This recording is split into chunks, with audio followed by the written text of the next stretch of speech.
I am honestly really sad right now, if you can tell.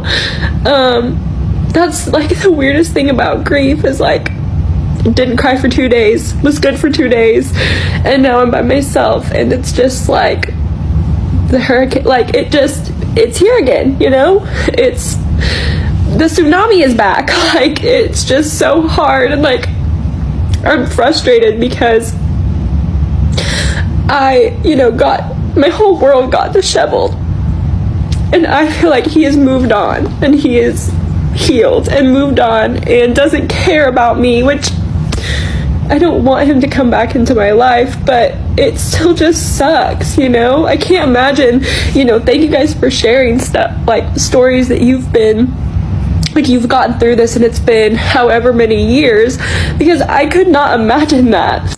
I can't imagine being with someone for a really long time and going through this, Sorry if you can hear my cat literally playing in the background.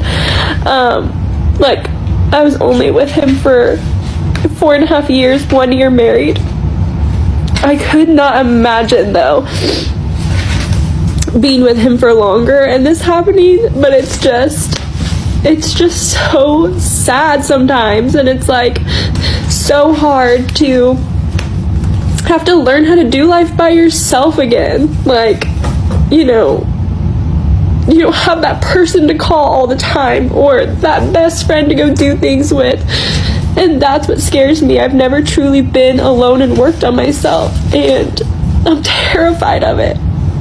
Heartbreak is real, and I'm not clowning anybody for crying. But don't confuse someone's healing with them never loving you. If the relationship is over, both people deserve the chance to find peace. The goal isn't to have an ex who stays miserable forever. The real win is when both people can move forward without carrying the relationship for the rest of their lives. I decided that I was going to tell him that I wanted a divorce. We sit down in our session. It's like really tense, really awkward. My ex was sitting there like, so why do we have an emergency session? The therapist was like, Jamie, do you want to start? And I just started crying, and I was like, I want a divorce. He sat there quiet. I'm sitting next to him crying. He didn't move. He didn't look at me. He didn't react at all. He just was stone cold. And eventually our therapist was like, would you like to respond? So he responded right away, and he's like, fine, let's just go ahead and finalize the details. Like, I knew that I was ready to leave that day, but I couldn't believe that that was his reaction. There was no empathy. There was no compassion. There was no like wanting to fight for us, and I was like, so what are we going to do? And he just kept playing, and he was like, I already got an apartment. I already took my name off of the lease. So it was like within a couple days he moved out. She walked into that session already decided on divorce.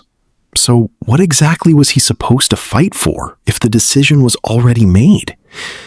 Accepting someone's choice isn't cold. It's respecting their autonomy and protecting your own peace. Once you say it's over, the other person has every right to prepare for life after the marriage. You can't ask for finality and then be disappointed when it's treated as final. Here you go, divorce papers. I need you to sign it. Wait a minute! What? I just want to let you know that I'm taking the house. I'm taking the house. I'm going to live with my mother. Okay, hold on. I'm taking the money in the bank too. Take the money and I'll start from scratch. Hold on. I'm taking Max and Milo also. Take them. I don't care. I'll be alone. No! But no! Hey, get it back! There you go. It's signed. It's signed! It's too late! Let's go! She kept raising the stakes, expecting him to crack. The house, the money, the dogs, and he still signed. That's when the script fell apart, because she expected resistance, not acceptance. Some people don't realize their leverage disappears the moment the other person stops negotiating. You can't threaten someone who's already made peace with walking away. Life after divorce. As a woman, I would honestly sit here and say, as much as I've made the decision and the choice to divorce my husband then, I also regret it. I don't regret it because I still loved him, but I regret it because I feel like I denied my children the right and the opportunity to have what people call a normal family. Now today I'm sitting with kids who are in the statistic of divorce. So as much as I've divorced, I would never ever advise anybody to go through a divorce. Now this is the conversation we don't hear enough. She's not blaming anybody. She's owning how she feels today. That kind of honesty is rare because regret isn't popular online. Every major decision has a price, and sometimes you don't understand it until years later. Whether people agree or not, accountability deserves respect. I made the extremely tough decision to leave my husband last year after being with him for 21 years. We were married for 8 years. And my ex-husband is not a bad guy, wonderful father. But there were some things that would send people into orbit when I would tell them things. Like, number one, and I'm not exaggerating, my ex-husband did not tell me that he loved me. That sends people into outer space when I tell them that. That was something that I accepted, we'll call it accepted, but now I see it as settling. I had accepted this about him, but what ended up happening is years and years and years of what I will consider emotional neglect, unintentionally. I began to resent him, and there's a few videos that I want to make of things that I've learned, especially with us coming up on 1 year divorced, and what I learned about divorcing the good guy and what a villain that makes you, how hard it is on your kids. I just want this to reach someone going through the same thing or thinking about divorcing the good guy. And if you have questions, if you have concerns that you have for yourself or your kids, drop it in the comments. I'd love for somebody to ask me something because I feel like my story can help somebody. We're going to start here. Here's where I get skeptical. She says he wasn't a bad guy, he was a great father, but now, years later, everything gets relabeled as settling. It's easy to reinterpret the past after a relationship ends. If saying I love you was that important, that conversation should have happened long before divorce became the solution. Resentment grows in silence just as much as neglect does. Okay, so I had a date yesterday. I've had lots of dates, and I'm actually just tired of the whole process. Really, I am. I'm disgusted with it.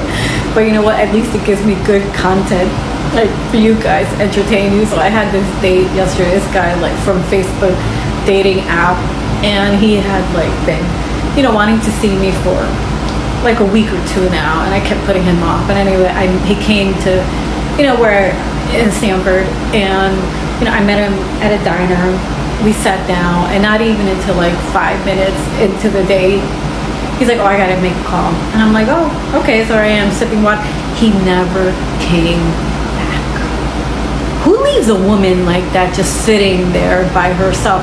That's just plain rude and disgusting.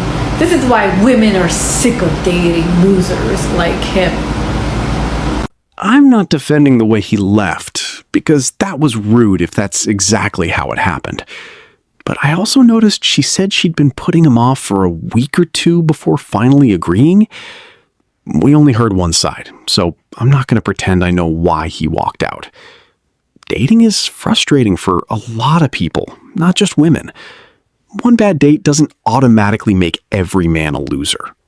So Mr. Wonderful's soon-to-be ex-husband has refused to pay any of my spousal support. It's time for another divorce update. I don't know which number we are on at this point, but a lot has happened since the last time I gave one. I should probably backtrack just a titch. If you're not familiar, my husband of 26 years left to be with his current affair partner, she's half of his age, and they have since moved to New York City to be together. Pretty much abandoned his entire life of what it was, including our children, to create his new life. He then decided he didn't want to participate in said divorce. We went to court 3 times. Ultimately, the last time we went to court, I was awarded everything that I asked for our temporary hearing.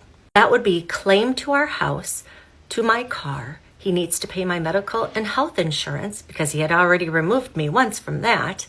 He is to pay a large sum of money towards my lawyer fees because, frankly, he's the one who wanted this. And secondly, he's the one who's dragged this on by not participating. And lastly, he is supposed to be paying all of the bills of our home and spousal support. My soon-to-be ex-husband has yet to provide me with a penny of spousal support. There has been quite a bit of forensic accounting going on about his spending. And I think I'll have to do an entire separate video about that because, oh boy, have we found out a lot. He did provide some of the documentation that he was supposed to have provided me months and months ago, but he hasn't given a full picture, so we did have to subpoena many things. We have asked him to provide me with a settlement offer. I'm not holding my breath that that will come through. Cheating is one thing. Ignoring court orders is a whole different level. If you want it out, fine, but handle your business like an adult. Running off to start a new life doesn't erase your obligations from the old one. Too many people think freedom means zero accountability. It doesn't work like that in the real world.